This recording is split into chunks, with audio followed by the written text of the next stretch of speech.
Hello friends, स्वागत करती हूँ आप सभी का सितंबर शिल्पी होम साइंस क्लासेस में। फ्रेंड्स, अगर आपने मेरे चैनल को सब्सक्राइब नहीं किया तो सब्सक्राइब कर ले, जिससे आपको मेरी लाइव क्लास की नोटिफिकेशन मिल जाएगी और आप मेरी लाइव क्लास अटेंड कर सकेंगे। चलिए शुरू करते हैं आज की क्लास का जो टॉपिक है वो है आपका उपभोक्ता संरक्षण व शिक्षा। इस टॉपिक को आज हम लोग कंप्लीट करेंगे। तो सबसे पहले जानते हैं कि उपभोक्ता कौन है। तो उपभोक्ता वे व्यक्ति हैं जो अपनी आवश्यकताओं की पूर्ति के लिए वस्तुएं या सेवाएं खरीदते हैं। यानी कोई वस्तु खरीदो या सेवाएं खरीदो अपनी आवश्यकता की पूर्ति के लिए। वस्तुएं वे उत्पाद जो हम अपनी ज़रूरतों के लिए खरीदते हैं। वस्तुएं क्या होती हैं? वे उत्पाद होते हैं जो हमारी ज़रूरत के लिए खरीदते हैं। हम सभी चाहे किसी भी उम्र, सामाजिक, आर्थिक, शिक्षा स्तर के हों, प्रतिदिन अपने इस्तेमाल की कोई ना कोई वस्तु खरीदते रहते हैं। भाई, कोई भी ज़रूरी वस्तु है जो हमें इस्तेमाल करनी है तो कोई ना कोई वस्तु हम खरीदते रहते हैं। इसमें हर रोज़ इस्तेमाल होने वाली चीज़ें जैसे दूध है, सब्जी है, कॉपी है, पेंसिल है इत्यादि से लेकर कभी कभी खरीदने वाली वस्तुएं भी शामिल हैं, जैसे कि कपड़ा है, फर्नीचर है, बिजली के उपकरण है। ये सब कई चीज़ें ऐसी भी हैं जो समानता एक ही बार खरीदी जाती है। यानी बहुत सारी चीज़ें ऐसी भी हैं जो हम एक ही बार खरीद सकते हैं, जैसे कि कार है, मकान है, ज़मीन है। बहुत सारे लोग 2-3 कार खरीद लेते हैं। बहुत सारे लोग तो सपना ही देखते हैं कि कार खरीदना और वो कार खरीद लेते हैं। एक ही कार खरीदने में बहुत खुशी होती है। बहुत सारे लोग का सपना होता है कि मेरा मकान हो, ज़मीन हो, और तो वो उसी में खुश रहते हैं। तो ये मकान है, कार है, ज़मीन है, ये बहुत ज़्यादा मात्रा में नहीं, थोड़ी इसमें भी वो लोग खुश होते हैं। एक ही बार खरीदी जाती है। जिस दुकान से हम वस्तुएं खरीदते हैं वो दुकानदार भी उस वस्तु को किसी थोक विक्रेता या निर्माता से खरीदता है। तो हम जो भी वस्तु दुकान से खरीदते हैं तो वो भी उस वस्तु को किसी थोक से खरीदेगा, विक्रेता से खरीदेगा, या उस वस्तु का जो निर्माता है उससे खरीदेगा। एक ही व्यक्ति उपभोक्ता विक्रेता दोनों हो सकता है। तो एक ही व्यक्ति यानी एक व्यक्ति वो उपभोक्ता भी हो सकता है और विक्रेता भी हो सकता है। उपभोक्ता इन वस्तुओं को खरीदने के लिए अपने साधनों यानी धन, समय, शक्ति, बुद्धि आदि का प्रयोग करता है। जो उपभोक्ता है तो इन वस्तुओं को खरीदने के लिए अपने साधनों जैसे धन है, समय है, शक्ति है, बुद्धि है, इन सब का प्रयोग करता है। सेवाएं वे सुविधाएं हैं जो विभिन्न संस्थानों, सरकार द्वारा मुफ्त या पैसा लेकर दी जाती हैं। तो सेवाएं क्या है? कोई भी सेवा करना। तो वे सुविधाएं हैं जो विभिन्न संस्थाओं द्वारा, सरकार द्वारा मुफ्त या पैसा लेकर दी जाती है, जैसे पानी है, बिजली है, स्वास्थ्य है, शिक्षा है, यातायात है, दूरसंचार, ये सब। उपभोक्ता की समस्याएं। तो प्रतिदिन प्रयोग में आने वाली वस्तुएं हम बाज़ार में कई जगह से खरीद सकते हैं। तो प्रतिदिन प्रयोग में आने वाली जो वस्तुएं हैं हम बाज़ार में कई जगह से खरीद सकते हैं, जैसे दुकान से, हम फुटपाथ पे बैठे विक्रेता से, सुपर बाज़ार से, थोक की दुकान से, फिर केंद्रीय भंडार से। उपभोक्ता प्रायः बाज़ार की सही जानकारी नहीं रखते। जो उपभोक्ता है वह प्रायः हमेशा बाज़ार की जो सही जानकारी वो नहीं रखते, जैसे कौन कौन से नए नए उत्पाद बाज़ार में उपलब्ध हैं, कौन कौन सी वस्तुएं कहाँ अच्छी व सस्ती मिल सकती हैं। विक्रेता उसकी इस अज्ञानता का लाभ उठाता है। तो विक्रेता जो है वो क्या करता है, वो इस अज्ञानता से ज्ञान नहीं होता है इसका, वो क्या प्रॉफिट उठाता है, लाभ उठाता है और अनुचित तरीके से इस्तेमाल करता है और गलत तरीके से इसे क्या करता है, यूज़ करता है, जैसे कि कम तौलना, सही चीज़ ना देना, मिलावट करना, ये सब करता है। इससे विक्रेता तो अधिक लाभ कमाते हैं। जो विक्रेता नहीं, बिक्री करने वाला, वो क्या कर रहा है, वो अधिक लाभ कमाएगा, परंतु जो उपभोक्ता जो खरीद रहा है वो धन खर्च करके भी पूरी संतुष्टि नहीं पा रहा है। जो उपभोक्ता है उपभोग कर रहा है उस वस्तु का, वो क्या पूरा धन भी खर्च कर रहा है पर उसे संतुष्टि नहीं मिल रही। बाजार में खरीदते समय उपभोक्ता को कई समस्याओं का सामना करना पड़ता है, जिसमें से जो समस्या पहली है वो है कीमतों में विभिन्नता। यानी कीमतों में विभिन्नता मतलब अलग अलग होना। उपभोक्ता को एक ही वस्तु की अलग अलग स्थानों पे अलग अलग कीमत चुकानी पड़ती है। जो उपभोक्ता है, उपभोग करने वाला है, उसे एक ही वस्तु की अलग अलग स्थानों पे अलग अलग कीमत चुकानी पड़ती है। बड़ी दुकानों पे कीमतें प्रायः अधिक होती हैं। जो बड़ी बड़ी शोरूम में आप मॉल वगैरह जाओ, वही आइसक्रीम का दाम बढ़ जाता है, और वहीं आप बाहर खाओ तो वही आइसक्रीम का दाम कम हो जाता है। तो बड़ी बड़ी दुकानों पर कीमतें प्रायः अधिक होती हैं, क्योंकि दुकानदार दुकान की देख रेख, विज्ञापन, घर पर सामान पहुंचाने की निःशुल्क सेवा पर खर्च किया धन जो है उपभोक्ता से ही क्या करेगा, वसूल करेगा। जो भी वो धन खर्च करा वो किससे, उपभोक्ता से ही वसूल करेगा। कई दुकानदार वस्तु पर लिखी कीमत पर अपनी ओर से कीमत बढ़ाकर पर्चा लगा देते हैं, या स्थानीय कर है वो लगाकर कीमत बढ़ा देते हैं। उपभोक्ता के लिए या समस्या बन जाती है कि वह सही कीमत अदा कर रहा है कि नहीं, कि वो ये सामान ले रहा है उसकी सही कीमत दे रहा है कि नहीं। इसके निदान के लिए उपभोक्ता को चाहिए कि कोई भी वस्तु खरीदने से पहले कई दुकानदार से उस वस्तु की कीमत मालूम कर ले। किसी सरकारी दुकान से, सुपर बाजार से खरीदारी करें, क्योंकि वहाँ कीमत में धोखा नहीं हो सकता। वस्तुओं का बाजार में उपलब्ध ना होना। कभी कभी क्या होता है कि दैनिक प्रयोग में आने वाली वस्तुएं जैसे डबल रोटी, मक्खन, आलू, प्याज, चावल, ये सब बाजार में उपलब्ध नहीं होती, फिर भी हम बहुत अधिक कीमत चुका के इन्हें प्राप्त कर सकते हैं। यानी ये उपलब्ध नहीं होती तब भी हम बहुत अधिक कीमत चुका के इसे प्राप्त कर सकते हैं। ऐसी कमी प्रायः कृत्रिम होती है। ऐसी कमी प्रायः क्या होगी, कृत्रिम होगी। जैसे कि किसी वस्तु की कीमत बढ़ने की संभावना हो, जैसे कोई वस्तु है उसकी अचानक से ऐसा लगे कि कीमत बढ़ने की संभावना हो और वस्तु बाजार से गायब हो जाए। जब कीमत बढ़ जाती है तो एकदम से वस्तु अधिक दाम के साथ बाजार में बिकने लगती है। अब कोई वस्तु की कमी हो गई और जो लेने वाले वो ज़्यादा हैं, तो वस्तु की जो कीमत वो बढ़ने लगेगी और वो बाजार में अधिक दाम पे बिकने लगेगी।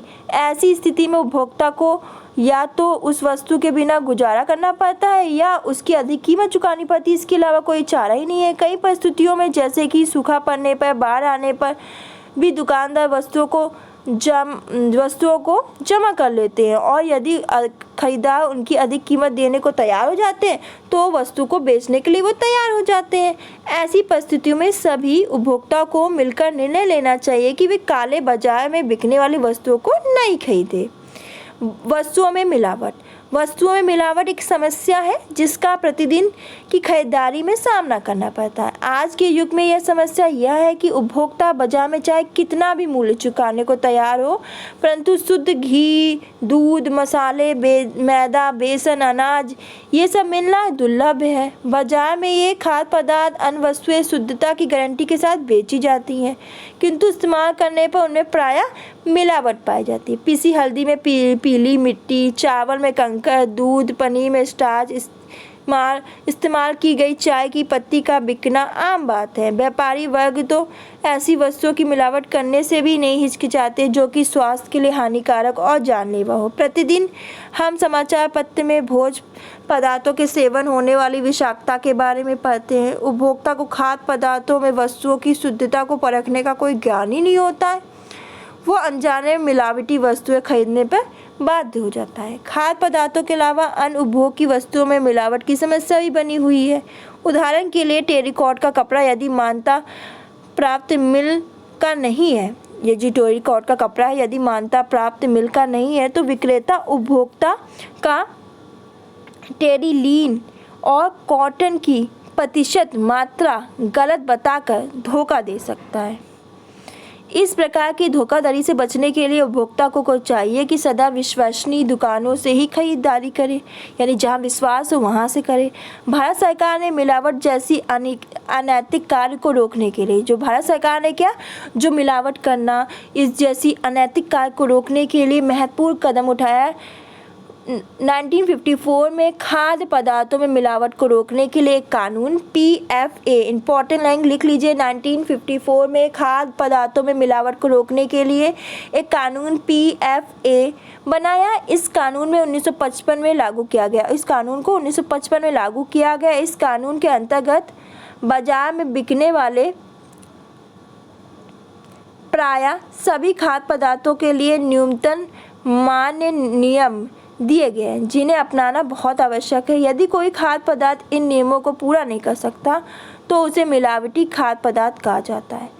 यानी कोई भी खाद्य पदार्थ है, अगर वो इन नियमों को पूरा नहीं करेगा तो उसे क्या कहा जाएगा? मिलावटी खाद्य पदार्थ करेगा। इस कानून की विस्तृत जानकारी हमने आपको अध्याय 10 में दी है। गलत माप तौल के साधन। मिलावट के साथ एक समस्या है कि गलत माप तौल, यानी कि मिलावट के साथ एक समस्या है कि गलत माप तौल करना। बाजार में प्रायः मानक माप तौल के साधनों का प्रयोग नहीं किया जाता, जैसे नकली कम वजन के बाटों का, यानी बाट की जगह ईंट पत्थर आदि का प्रयोग किया जाता है। विक्रेता कई खाद्य पदार्थों को डिब्बे सहित तौल देते हैं। मान्यता प्राप्त तराजू का प्रयोग नहीं कर उपभोक्ता को धोखा देने की कोशिश करते हैं। विशेषकर हाथ में पकड़ने वाले तराजू से तो प्रायः कम वस्तु तौल कर देते हैं।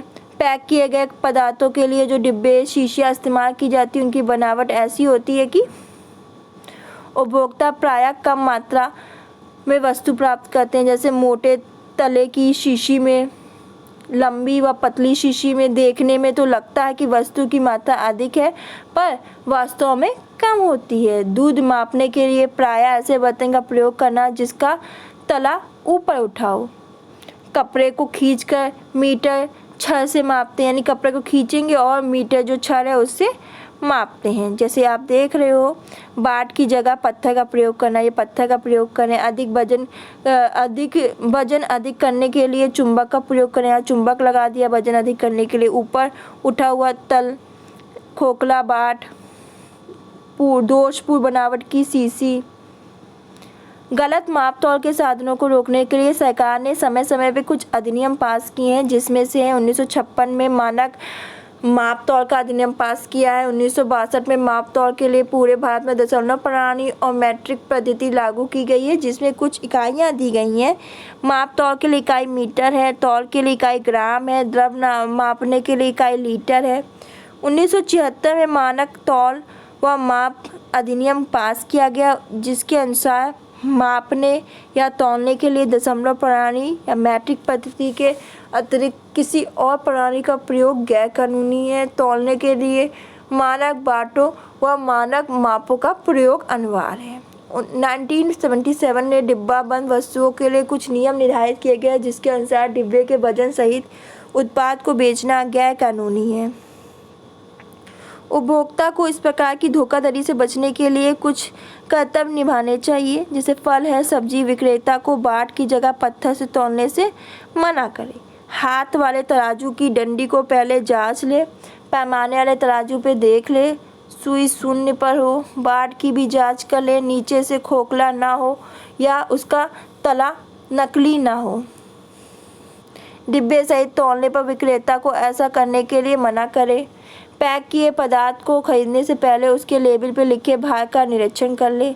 उपभोक्ता को यदि ऐसा लगे कि कोई विक्रेता माप तौल के लिए गलत तरीके इस्तेमाल कर रहा है तो तुरंत उसकी शिकायत माप तौल कार्यालय में करनी चाहिए। असत्य विज्ञापन। आज बाजार में एक ही प्रकार की वस्तुओं का उत्पादन कई उत्पादकों द्वारा किया जाता है। यानी एक जैसी वस्तु का जो उत्पादन है कई उत्पादकों द्वारा किया जाता है। प्रतिदिन बाजार में नई नई वस्तुएं आने लगी है। निर्माता अपने पदार्थ की बिक्री के लिए विज्ञापन का सहारा लेते हैं। विज्ञापन उपभोक्ता को किसी वस्तु की विशेषता, उपयोग के तरीके को पूर्ण जानकारी देता है।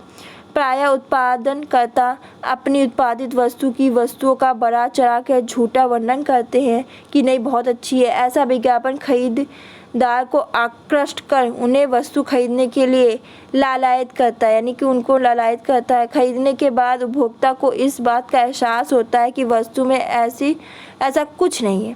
खरीदने के बाद वस्तु में एहसास होता है कि ऐसा कुछ नहीं है जैसा कि विज्ञापन में दिखाया गया था। ऐसा असत्य खरीदार उपभोक्ता को धोखा देता है। तो ऐसा जो असत्य खरीदार है वो उपभोक्ता को धोखा देता है। इसलिए उपभोक्ता को चाहिए कि केवल विज्ञापन के आधार पर वस्तु को खरीदने का निर्णय ना करे, कि विज्ञापन देखे और उसी के आधार पर वस्तु के खरीदने का निर्णय करे। गलत व अधूरे लेबल। वस्तु पर लगे लेबल उपभोक्ता की वस्तु के बारे में जानकारी प्रदान करते हैं। लेबल द्वारा उपभोक्ता समान गुण वाली वस्तुओं में गुण और कीमत की तुलना करके सही निर्णय ले सकते हैं। परंतु प्रायः विक्रेता अपूर्ण लेबल लगाकर या लेबल पर गलत सूचना देकर उपभोक्ता को धोखा देने की कोशिश करते हैं। उपभोक्ता को भारतीय मानक संस्थान द्वारा निर्धारित अच्छे लेबल के गुणों का ज्ञान होना चाहिए। लेबल पर पूर्ण जानकारी न होने पर वस्तु को नहीं खरीदना चाहिए। घटिया किस्म की वस्तु पर बिक्री। तो विक्रेता कई बार अच्छी वस्तु के स्थान पर जो घटिया किस्म की वस्तु है अधिक कीमत पे बेच देते हैं। जैसे घटिया किस्म की लकड़ी के फर्नीचर पे रंग पॉलिश करके बेचना, लोहे की अलमारी या फर्नीचर बनाने में घटिया किस्म की चादरों का प्रयोग करना, घटिया किस्म के कपड़ों को बढ़िया कह के अधिक कीमत में बेचना, खरीदार को बिल्कुल पता नहीं लगने देना कि वस्तु अच्छी किस्म की नहीं है या घटिया किस्म की है। इस बात का पता केवल वस्तु का इस्तेमाल करने के बाद ही चलता है। यानी कि कोई घटिया वस्तु है उसको इतनी अच्छी तरह से पेश करना कि लोग समझे बहुत अच्छी है, पर जब आप यूज़ कर लोगे तो आपको पता चलेगा ये वस्तु घटिया है। इस प्रकार की चालाकी से बचने के लिए उपभोक्ता को चाहिए केवल विश्वसनीय जान पहचान की दुकान से ही वस्तु खरीदे। नकली वस्तुओं की बिक्री। विक्रेता अधिक से अधिक लाभ कमाने के लिए नकली वस्तुओं की बिक्री से भी नहीं चूकते। असली पैकिंग में नकली सामान, दवाई, सौंदर्य प्रसाधन, तेल, घी आदि भर कर बेचते हैं। ऐसी वस्तुओं की बिक्री को रोकने के लिए उपभोक्ता को चाहिए कि नकली वस्तुओं के उत्पादन को प्रोत्साहित ना करें। इसलिए खरीदारी करते समय उपभोक्ता को सतर्क रहना चाहिए।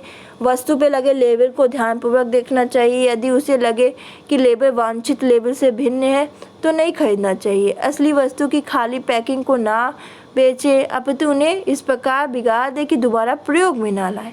निर्माता व विक्रेता द्वारा गलत हथकंडे अपनाना। निर्माता या विक्रेता गलत तरीके अपनाकर उपभोक्ता को अपना उत्पादन खरीदने के लिए प्रेरित करते हैं। जो निर्माता और विक्रेता है वो क्या करते हैं, गलत तरीके अपना के जो उपभोक्ता उनको क्या जो अपना उत्पादन है उसको खरीदने के लिए प्रेरित करेंगे कि नहीं ये बहुत अच्छा है, आप लीजिए, सामान अच्छा है। जैसे मुफ्त उपहार देंगे, दामों में भारी गिरावट कर देंगे। जैसे भ्रामक घोषणाएं उपभोक्ता को सहज ही आकर्षित कर लेती। भाई अगर आप डिस्काउंट मिल रहा है, मुफ्त उपहार मिलेगा तो इंसान कहते चलो ले लो, तो वही चीज़। लेकिन प्रायः पहले वस्तु का दाम बढ़ाकर फिर 20% या 50% की छूट दे दी जाती है। यानी वस्तु का दाम बढ़ा दिया, उसमें आप 20% 50% की छूट दे रहे हो, तो इंसान को आप थोड़ा कंफ्यूज कर रहे हो। वास्तव में दामों में कोई कमी नहीं होती। कई बार निर्माता उत्पादन को वही रंग, रूप, आकार, मिलता जुलता नाम दे देते हैं जो अन्य वैसे ही उत्पादन का है, जो बढ़िया किस्म का है, बाजार में अधिक प्रचलित है। इस प्रकार उपभोक्ता धोखा खा जाते हैं और अच्छे ब्रांड के धोखे में गलत वस्तु खरीद लेते हैं। जैसे भारी छूट के गलत विज्ञापन आप देख रहे हो, 50% ऑफ, 150 का है तो 75 में, तो ये घटिया चीज़ के बेचने के लिए साथ में मुफ्त उपहार। आप देख रहे हो कि बा अचार के निर्माता ने अचार की बोतल के रंग, आकार जैसी बोतल व मिलते जुलते नाम का प्रयोग कर धोखा देने की कोशिश की है। ये उत्तम किस्म का प्रचलित अचार है, घटिया किस्म का आप देख रहे हो। ऐसी धोखाधड़ी बचने के लिए उपभोक्ता को चाहिए कोई भी वस्तु खरीदने से पहले उसका नाम, ब्रांड आदि ध्यानपूर्वक देख ले। मानकीकृत उत्पादों की कमी। तो बाजार में बिकने वाले सभी वस्तुओं में मानकीकरण चिन्ह नहीं लगे होते हैं। बाजार में प्रेस खरीदने जाओ तो पता चलता है कि प्रेस की कितने ही ऐसे ब्रांड उपलब्ध हैं जिन पे कोई मानकीकरण चिन्ह है ही नहीं, लेकिन फिर भी ये ब्रांड काफ़ी प्रचलित और सस्ते हैं। ऐसी स्थिति में उपभोक्ता तय नहीं कर पाते कि वो अधिक लोकप्रिय है, कम कीमत की वस्तु खरीदे या कम लोकप्रिय या अधिक कीमत वाली मानकीकरण चिन्ह वाले वस्तु खरीदे। उपभोक्ता को चाहिए कि केवल मानकीकरण चिन्ह वाले ही वस्तु खरीदे क्योंकि वही अधिक टिकाऊ है और सुरक्षित है। उपभोक्ता सहायता के साधन। उपभोक्ता को अपने प्रयोग की वस्तु चुनना, निर्माता या विक्रेता के शोषण से बचने के लिए किसी प्रकार की सहायता या मार्गदर्शन की आवश्यकता होती है। अपनी आवश्यकता अनुसार वस्तु का चयन करने में जो साधन उपभोक्ता का मार्गदर्शन करते हैं उन्हें उपभोक्ता सहायता साधन कहते हैं। तो अपनी आवश्यकता अनुसार वस्तु का चयन करने में जो साधन उपभोक्ता का मार्गदर्शन करते हैं उन्हें उपभोक्ता सहायता साधन कहते हैं। आप देख लें, बाजार में खरीदारी करते समय उपभोक्ता को जिन सहायता साधनों की मदद मिलती है वो इस प्रकार है। पहला है मानकीकरण चिन्ह, दूसरा है लेबिल व सूचीपत्र, विज्ञापन, पुस्तकें, पर्चे, उपभोक्ता निवारण संगठन। मानकीकरण चिन्ह खाद्य पदार्थों उपभोक्ता के प्रयोग की कई अन्य वस्तुओं का गुणवत्ता स्तर पर निर्धारित करना बनाए रखने के लिए सरकार द्वारा कई कदम उठाए गए हैं। सरकार द्वारा कुछ मानक निर्धारित किए गए हैं जो उन मानकों की पूर्ति करते हैं व कुछ निर्धारित प्रक्रियाओं द्वारा जांच के बाद ही सही पाए जाते हैं। उनसे क्या कहा जाता है? मानकीकरण चिन्ह। मानकीकरण चिन्ह किसी वस्तु की गुणवत्ता को दर्शाते हैं और विश्वास दिलाते हैं कि वस्तु की जांच की गई है, वो अच्छी किस्म की पाई गई है। इन मानकों को निर्धारित व मानकीकरण चिन्ह देने का कार्य 2 संस्थाओं द्वारा किया जाता है। ये संस्था है भारतीय मानक ब्यूरो, लिख लीजिए, और दूसरा है विपणन निरीक्षण निर्देशालय। भारतीय मानक ब्यूरो और विपणन निरीक्षण निर्देशालय। हम देखते हैं इकोमार्क। यह चिन्ह भारतीय मानक ब्यूरो ने अभी प्रारंभ किया है। तो ये चिन्ह किसने? भारतीय मानक ब्यूरो ने अभी प्रारंभ किया है। ये प्रमाण चिन्ह केवल उन्हीं वस्तुओं को दिया जाता है जो केवल ISI मानक को पूर्ण नहीं करते परंतु पुनः इस्तेमाल में आ सकते हैं, पर्यावरण के प्रदूषण को भी रोक सकते हैं। पेपर बैग है, जूट बैग है, डिटर्जेंट, प्लास्टिक पैक करने के सामान आदि पर यह चिन्ह दिया जाता है। वूल मार्क, तो ये मार्क अंतर्राष्ट्रीय वूल आपकी जो है उसके द्वारा दिया जाता है। इसके द्वारा यह अनिवार्य कर दिया जाता है कि ऊन और ऊन से बने वस्त्र शुद्ध ऊन के होंगे। लेबल पर स्पष्ट रूप से लिखा होना चाहिए कि उसमें ऊन के अतिरिक्त कितने प्रतिशत अन्य सूत का प्रयोग किया गया है। रेशम मार्क, ये मार्क भारतीय रेशम मार्क संगठन द्वारा दिया जाता है। रेशम मार्क यह व्यक्त करता है कि जिस उत्पाद पर लगा है वह शुद्ध रेशम का बना हो। तो आप देख रहे हैं सिल्क मार्क है, ये वूल मार्क है, ये इको मार्क है। फिर हॉल मार्क है, ये सोने की शुद्धता को दर्शाता है। ये देखिए, ये चिन्ह प्रमाणित करता है कि सोना का गहना भारतीय मानक ब्यूरो को द्वारा निर्धारित मानकों के अनुसार बना है। हॉलमार्क चिन्ह वाले 22 कैरेट सोने के गहनों में सोना की शुद्धता है वो आपकी कितनी 91.6% होती है। ये याद रखिएगा, कितनी 91.6% सोने की शुद्धता। लेबल व सूची पत्र, लेबल उपभोक्ता को वस्तु की विशेषता उपयोग के बारे में जानकारी देते हैं। लेबल वस्तु की पैकिंग पर खुदे या छपे हुए होते हैं, फिर चिपके होते हैं। भारतीय मानक संस्था में पूर्ण लेबल के लिए उपयुक्त मानक निर्धारित किए गए हैं। लेबल पर निर्धारित जानकारी होनी चाहिए। उत्पाद का नाम हो, उत्पाद बनाने की तिथि हो, उत्पाद का उत्पादन करने वाले फार्म का नाम, ट्रेड नाम, पूरा पता हो, पदार्थ को घर में रखने व प्रयोग करने हेतु निर्देश हो, उत्पाद के आपके जो रेचक पदार्थ हो, उत्पाद का प्रयोग करने की अंतिम तिथि हो, तैयार उत्पाद का भार व मात्रा हो, मानकीकरण चिन्ह हो, गारंटी अवधि हो, उत्पाद की कीमत हो, बैच, लाइसेंस नंबर, चेतावनी यदि हो तो। निर्माता उपभोक्ता को गुमराह करने के लिए लेबल पर प्रायः पूरी जानकारी नहीं देते, गलत जानकारी देते हैं या लेबल पर साफ नहीं लिखा है जो कि पढ़ा ही नहीं जा सकता है। ऐसा लेबल उपभोक्ता की सहायता न करके एक समस्या बन जाता है। सूची पत्र से उपभोक्ता को पता चल जाता है कि कौन कौन सी वस्तुएं उपलब्ध हैं। विज्ञापन उपभोक्ता को महत्वपूर्ण जानकारी देता है। वस्तु की उपलब्धता, प्रयोग करने की जो आपकी विधि है, वस्तु की विशेषताओं की जानकारी विज्ञापन से मिलती है। निर्माता अपने उत्पादनों के विज्ञापन अनेक माध्यमों से देते हैं, जैसे समाचार है, पत्रिकाएं है, रेडियो, दूरदर्शन, ये सब। यदि उपभोक्ता विज्ञापन से आकर्षित होकर किसी वस्तु को खरीदते हैं तो उसकी क्या नादानी है, अज्ञानता है कि कोई भी आप देख रहे हो चीज़ विज्ञापन को आकर्षित हो गया और सामान खरीद लिया। क्योंकि कभी कभी विज्ञापन वस्तु को सही जानकारी नहीं देते और किसी न किसी तरह उपभोक्ता को धोखा देने और गुमराह करने की कोशिश करते हैं। कई बार विक्रेता मनोवैज्ञानिक रूप से उपभोक्ता को ठगने की कोशिश करते हैं, ऐसे विज्ञापन देते हैं जो संभव ही ना हो।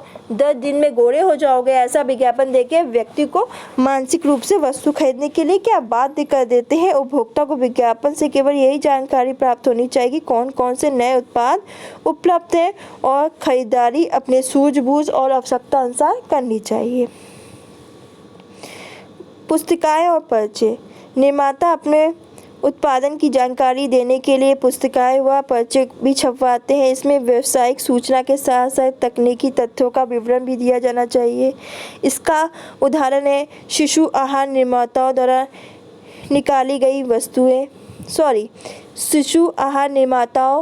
निकाली गई पुस्तिकाएं। बिजली के उपकरणों के लिए भी ऐसी पुस्तिकाएं व पर्चे उपलब्ध हैं। उपभोक्ता निवारण संगठन। उपभोक्ता को विक्रेता व निर्माताओं की धोखाधड़ी से बचने, उन्हें विभिन्न उत्पादों का सही मूल्य, गुणवत्ता की जानकारी देने के लिए कई समितियां अथवा फोरम बनाए गए हैं। यदि उपभोक्ता किसी वस्तु को खरीदने के बाद यह महसूस करे कि जो वस्तु या सेवा उसने प्राप्त की है वह निर्धारित स्तर से कम है, मिलावट वाली है, उसका मूल्य छपे मूल्य से अधिक लिया गया है, यानी जो मूल्य छपा उससे भी क्या अधिक लिया गया है, मात्रा लिखी हुई मात्रा से कम है, यानी जो मात्रा है वो जो लिखी गई मात्रा से कम है, सेवा में कोई कमी है, तो ऐसी स्थिति में वह विक्रेता के विरुद्ध उपभोक्ता निवारण संगठन में शिकायत कर सकता है। तो ऐसी स्थिति में वो विक्रेता के जो विरुद्ध उपभोक्ता निवारण संगठन में क्या करेगा, शिकायत कर सकता है।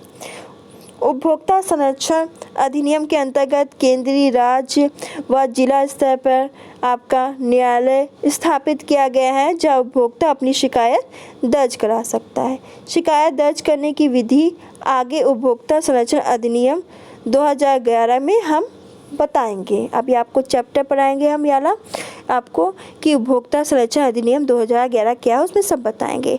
आज की क्लास में बस इतना ही। अगर आपने चैनल को सब्सक्राइब नहीं किया तो सब्सक्राइब कर लें। जो इसकी नेक्स्ट वीडियो में हम लोग पढ़ेंगे उपभोक्ता के अधिकार क्या हैं, कर्तव्य क्या हैं, इनको जानेंगे। तो आज की क्लास में बस इतना ही। मिलते हैं नेक्स्ट क्लास में। Bye bye, take care.